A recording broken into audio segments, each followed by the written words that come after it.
यदि किसी व्यक्ति को अगर छाती में दर्द होता है तो जानते हैं सबसे पहला टेस्ट हॉस्पिटल में जाते ही क्या किया जाता है। सबसे पहला टेस्ट जो किया जाता है वो है ईसीजी यानी इलेक्ट्रोकार्डियोग्राम। आज जानने का प्रयास करेंगे कि ईसीजी क्यों किया जाता है, उसमें क्या पता चलता है और क्या नहीं पता चलता है। ये जानना और समझना जरूरी है कि ईसीजी से हम कितना एक्सपेक्ट कर सकते हैं।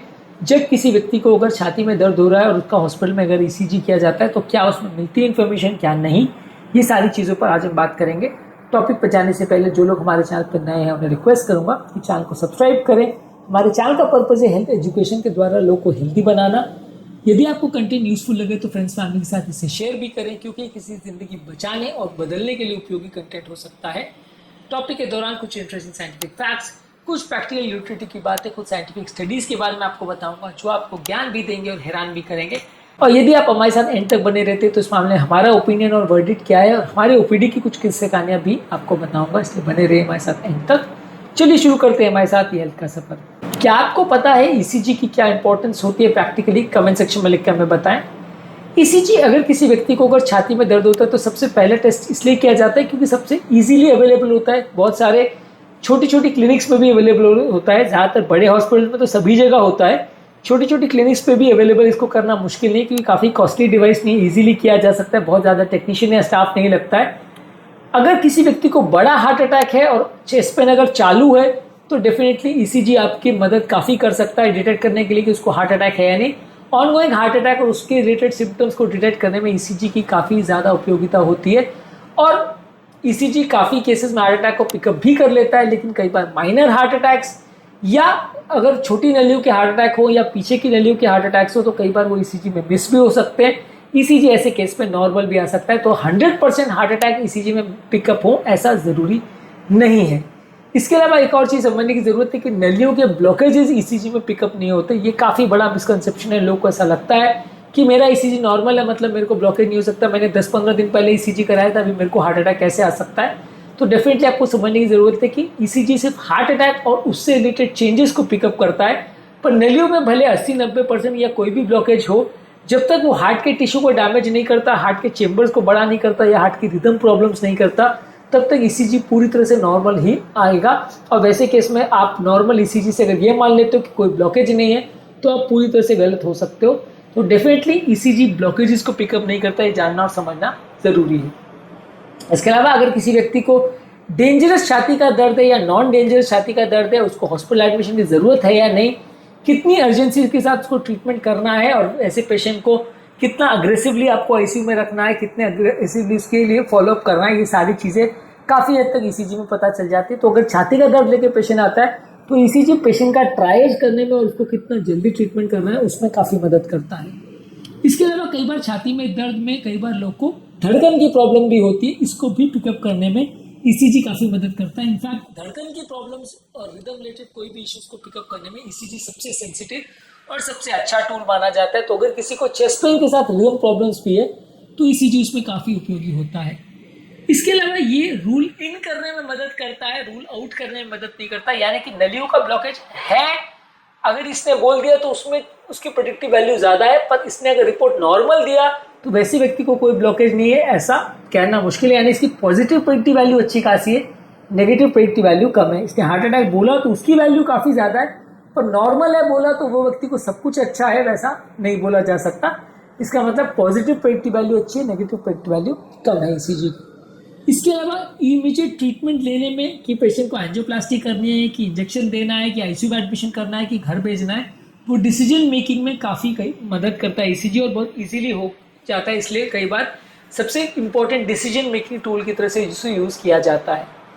सीरियल ईसीजीज करने से कई बार इसकी प्रेडिक्टिव वैल्यू बढ़ जाती है। यानी अगर आपने एक ईसीजी किया तो कई बार उसमें आपकी प्रॉब्लम मिस हो सकती है। वही पेशेंट में आप आधा घंटे के बाद 1 घंटे बाद फिर से ईसीजी करते हो तो पिकअप करना कई बार ज़्यादा इजी हो जाता है। तो मल्टीपल ईसीजीज कई बार आपकी मदद करते हैं डायग्नोसिस को पिकअप करने में।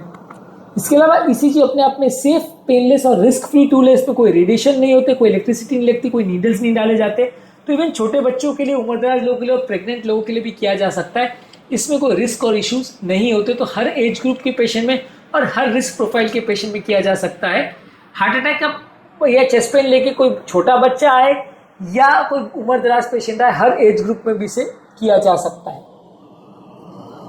इसके अलावा काफ़ी लोग को लगता है कि अगर ईसीजी नॉर्मल आ गया तो अपने आप में सफिशिएंट है, वैसा नहीं है। ईसीजी अपने आप में एक सिंपल टूल है जो कुछ केसेस हार्ट अटैक के पिकअप करता है, पर हर केसेस पिकअप करे ऐसा जरूरी नहीं है। मल्टीपल ईसीजीज करना और साथ में इको भी करना, ब्लड टेस्ट भी करना, ये काफ़ी हद तक मदद करता है कुछ एक्स्ट्रा केसेस को पिकअप करने में। अगर किसी व्यक्ति को अगर छाती में दर्द हो रहा है, साथ में घबराहट, बेचैनी, पसीना हो रहा है, तो सबसे पहला चीज़ जो आपको करना चाहिए वो ईसीजी करना चाहिए। वो आपको डिसाइड करने में मदद करेगा कि पेशेंट को हॉस्पिटलाइज की ज़रूरत है या नहीं, और आगे कितना जल्दी और कितना अग्रेसिव ट्रीटमेंट की ज़रूरत है। उसको करने में सबसे इंपॉर्टेंट टूल जो आपको फॉलो करना चाहिए वो ईसीजी ही है। कई केसेस में बेसलाइन ईसीजी यानी पुराना ईसीजी भी वैल्यूएबल होता है। उससे आप कंपेयर कर सकते हो कि पहले ईसीजी में कौन से चेंजेस थे और अब की ईसीजी में कौन से चेंजेस है। ये कंपैरेटिव एनालिसिस के लिए भी कई बार ईसीजी उपयोगी होता है, तो इसलिए पुराने ईसीजी को भी डिस्कार्ड ना करें। पुराने ईसीजी भी कई बार इंपॉर्टेंट रोल प्ले करते हैं। ज़्यादातर ईसीजी कई बार जो है थर्मल पेपर पर रिकॉर्ड होते हैं, इसलिए कई बार वो फेड भी हो जाते हैं। तो कई बार जब भी आपका कोई ईसीजी पुराना अगर हो तो उसका एक फोटो कॉपी करा के रख लीजिए, क्योंकि कई बार आप देखोगे तो 6 महीने या 1-2 साल के बाद उसका पेपर में जो इंक होती है वो फेड हो जाती है, उसके बाद आपको कुछ नहीं दिखता ईसीजी में। तो उसका एक फोटो कॉपी करके आके ज़रूर रख लीजिए, वो आपकी काफ़ी मदद करेगा ये देखने के लिए कि आपको पुराना ईसीजी में कोई चेंजेस थे या नहीं। इसके अलावा अगर किसी व्यक्ति को सांस फूल रही है, बीपी कम है या बेहोशी हो रही है, तो वैसे केस में भी ईसीजी काफ़ी इंपॉर्टेंट रोल प्ले करता है। यानी सिर्फ हार्ट अटैक के केस में नहीं, दूसरी कार्डियोवैस्कुलर इमरजेंसीज में भी हार्ट प्रॉब्लम है या नहीं उसको प्रेडिक्ट करने में ईसीजी काफ़ी मदद करता है। पेशेंट का कोई भी छाती में दर्द हो रहा है या सडन इमरजेंसी है तो ओवरऑल मृत्यु दर कितना होगा और वैसे पेशेंट की कंडीशन बिगड़ेगी या नहीं बिगड़ेगी उसको प्रेडिक्ट करने में भी ईसीजी काफ़ी उपयोगी रोल प्ले करता है।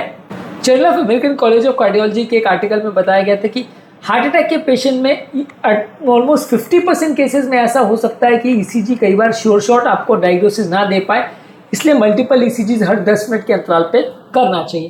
तो इस मामले में हमारा फाइनल वर्डिक्ट ये है कि ईसीजी बहुत सारी मदद करता है। बेसिकली स्क्रीनिंग टेस्ट है जो बहुत सारी छोटी बड़ी डायग्नोसिस को पिकअप करने में मदद करता है। अपने आप में ये सिंगल सफिशिएंट टेस्ट है जिससे सब पता चल जाएगा, वैसा नहीं है, पर ये बहुत इंपॉर्टेंट रोल प्ले करता है। सबसे इजीली अवेलेबल है, सबसे सस्ता टेस्ट है और हार्ट के रिदम प्रॉब्लम्स, हार्ट अटैक की प्रॉब्लम्स और हार्ट की दूसरी बीमारियों को पिकअप करने में और किस पेशेंट को कितनी जल्दी और कितना अग्रेसिव ट्रीटमेंट की जरूरत है इस ट्रायल्स को करने में ये काफ़ी मदद करता है। पेशेंट का मृत्यु दर क्या होगा इसको भी प्रेडिक्ट करने में यानी प्रोग्नोस्टिकेशन भी मदद करता है। लेकिन इसके साथ आपको सब पता चल जाता है वैसा नहीं है, इसलिए आपको ध्यान रखने की ज़रूरत है कि ईसीजी पहला टेस्ट ज़रूर है पर वो आखिरी टेस्ट नहीं है। जब कभी किसी व्यक्ति को छाती में दर्द होता है तो ईसीजी नॉर्मल आ गया तो घर चले गए और फिर सब भूल गए, वैसा नहीं करिए। ईसीजी नॉर्मल आता है तो भी आपको आगे जांच की ज़रूरत हो सकती है, क्योंकि कई केसेस ईसीजी नॉर्मल होने के बावजूद भी हार्ट अटैक हो सकते हैं और बाद में वो बीमारी वापस पलट के आ सकती है। उम्मीद करूँगा कि आज के टॉपिक में कुछ नई बातें जानने को मिली होगी। जो लोग हमारे चैनल पर नए हैं उन्हें रिक्वेस्ट करूँगा चैनल को सब्सक्राइब करें। हमारे चैनल का पर्पज़ है लोगों को हेल्दी बनाना, हेल्थ एजुकेशन के द्वारा, और इस मिशन में आप हमारे सहभागी बन सकते हैं चैनल को सब्सक्राइब करके। यदि कंटेंट यूजफुल लगे तो इसे फ्रेंड्स फैमिली के साथ शेयर करें, क्योंकि किसी की ज़िंदगी बचाने और बदलने के लिए उपयोगी कंटेंट हो सकता है। आपके कमेंट्स हमें जानने में मदद करते हैं कि आपको हमारा कंटेंट कैसा लग रहा है, प्लस हमारे लिए मोटिवेशन और इंस्पिरेशन का भी काम करते हैं। इसलिए वीडियोस को देखते रहिए, शेयर करते रहिए और हेल्थ के सफर में आगे बढ़ते रहिए।